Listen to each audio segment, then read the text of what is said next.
ఒక అద్భుతమైన కామెడీ చిత్రం. నాకు ఇందులో హీరో ఫాదర్గా పినాకపాణిగా పూర్తి స్థాయి పూర్తి వేషం ఇచ్చారు. సో నిర్మాత శివలం కృష్ణప్రసాద్ గారికి, దర్శకులు ఇంద్రగంటి మోహన్ కృష్ణ గారికి, ప్రియదర్శికి అందరికీ కూడా నా కృతజ్ఞతలు, ధన్యవాదాలు. అద్భుతమైన సినిమా. ఈ 15-20 రోజులు హాయిగా ఫ్యామిలీస్ వెళ్ళి ప్రశాంతంగా చూడదగ్గ సినిమా.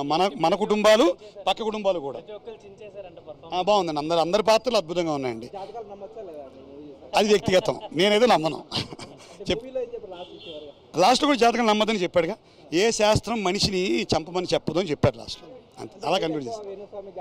అభిప్రాయం అలాంటిది ఏం లేదు. హాయ్ మంచి చక్కటి సినిమా. ఇది వ్యక్తిగతంగా జాతకాల గురించి తప్పితే శాస్త్రంగా ఏం అవమానించింది ఏం లేదు. అద్భుతమైన సినిమా అండి, కుటుంబాలు వెళ్ళి చూడొచ్చు. Thank you. బాగుంది. సారంగపాణి జాతకం సినిమా చాలా బాగుంది. నేను అసలు ఇంత కామెడీ ఎక్స్పెక్ట్ చేయలేదు. సో అందరూ కడుపుబ్బ నవ్వుకునే సినిమా తీశాడు మోహన్ కృష్ణ ఇంద్రగంటి గారు. చెప్పండి, ఇంకా చెప్పండి. సాంగ్స్ ఒకటి ఉంది కానీ అంత సాంగ్స్ గురించి కాదు, మెయిన్ కామెడీ. మంచి ప్రియదర్శిని గారు అయితే, ఎన్ఎల్ కిషోర్ గారు కానీ మంచి కామెడీ ఎంటర్టైనర్. ఈ సమ్మర్ మంచి బ్లాక్ బస్టర్ పడింది. సో వైవార్స కానీ, తనిఖీలబర్ని గారు కానీ, హీరోయిన్గా ఒక అమ్మాయి చేసింది, పేరు తెలియదు కానీ బాగుంది. చాలా సింపుల్ స్టోరీ, మంచి కామెడీ ఎంటర్టైనర్. కోర్టు సినిమా తర్వాత దానికంటే పెద్ద హిట్ సినిమా. అసలు కామెడీ ఈ టైప్ ఎక్స్పెక్ట్ చేయాలా, ఇంత ఎక్స్పెక్ట్ చేయలేదు. సో ఓవరాల్ చూసుకుంటే మంచి బ్లాక్ బస్టర్ ఈ సమ్మర్. మీరు బాగుపడతారు అనేది ఒక కంక్లూషన్ చాలా బాగా ఇచ్చారు. జాతకాలు నమ్మడం అనేది ఇట్స్ నాట్ కరెక్ట్ అనేది పాయింట్. అండ్ సినిమా అయితే అవుట్ అండ్ అవుట్ కామెడీ అన్న, hilarious organic comedy, cringe comedy కాదు, డబుల్ మీనింగ్ డైలాగులతో కామెడీ కాదు, ఒక హెల్దీ కామెడీ, ఫ్యామిలీ అందరూ కూర్చొని నవ్వుకునే లాంటి ఒక కామెడీ.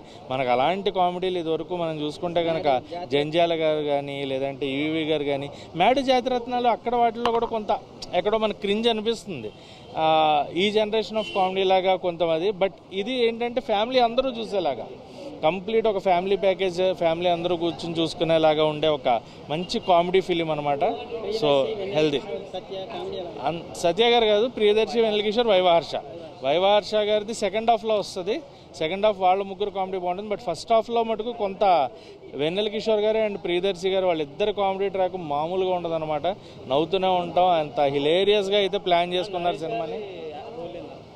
నరేష్ గారి రోల్ ఆయనది బాగుంది, ఆయన క్యారెక్టరైజేషన్ బాగుంది. శ్రీనివాస్ గారు పినాకపాణి క్యారెక్టర్లో, ఫాదర్ క్యారెక్టర్లో ఆయన క్యారెక్టర్ కూడా చాలా చాలా బాగుంది.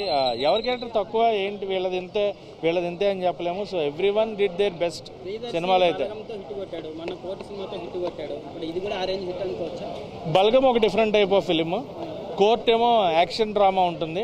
బట్ ఇది అలా కాదు, ఇది కంప్లీట్ కామెడీ అనమాట. ఆయన ఏదైతే కామికల్గా స్టార్టింగ్ సినిమా డైరెక్టర్లు తీసుకుని వచ్చారో ఆ కామెడీ ట్రాక్ ఆయనది అది కనిపించింది అనమాట. కంప్లీట్ ఆయన జోన్లోకి ఆయన వచ్చి మళ్ళీ అంత ఫ్రీగా చక్కగా నటించినట్టు అయితే కనిపించింది. సో సినిమా అయితే complete energetic comedy, healthy comedy. So family అందరూ చూసే సినిమా అవుతుంది. సో మంచి సినిమా అన్న.